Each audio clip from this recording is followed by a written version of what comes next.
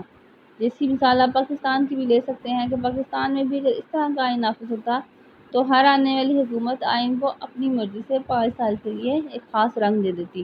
لیکن برطانیہ کے لوگوں کی اپنی ایک خاص یونیک فیچر اور اپنی ایک ان کی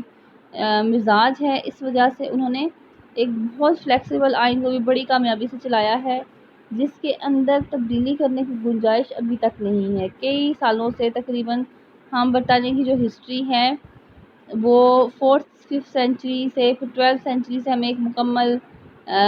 لکھی ہوئی فارم ایک ہسٹری نظر آتی ہے۔ اس وقت سے یعنی تقریباً 1200 سال کے عرصے سے ہم جو برطانیہ کی ہسٹری دیکھ رہے ہیں اس میں آئین ہمارے پاس نہیں لکھا ہوا، لیکن آئینی اداروں کے ساتھ کوئی مذاق نہیں کیا گیا، ان کو ختم کر کے بار بار نئے اور اپنی مرضی سے ادارے نہیں بنائے گئے اور بعد میں ان کو بدلا نہیں گیا، بلکہ جو نظام جس اسموتھ طریقے سے چل رہا تھا اس کو قائم رکھا گیا، اور اس میں بڑی حد تک عوام کے سیاسی شعور کا اور برطانیہ کے عوام کے مزاج کا بھی عمل دخل ہے کہ عوام پرانی روایتوں سے، اپنی پرانی چیزوں سے پیار کرتے ہیں، اور آئین کے اندر کئی جو چیزیں ہیں جو کئی صدیوں سے چلی آ رہی ہیں ان کو ایک خاص رنگ دے کر انہوں نے موجودہ حالات سے ہم آہنگ بھی کیا ہوا ہے اور کسی چیز کو بدلنے کی بھی کوشش نہیں کی۔ تو یہاں پر ہمارے پاس برطانیہ کے آئین کی جو نیچر ہے، اس کی خصوصیت ہے، وہ ختم ہوتی ہیں۔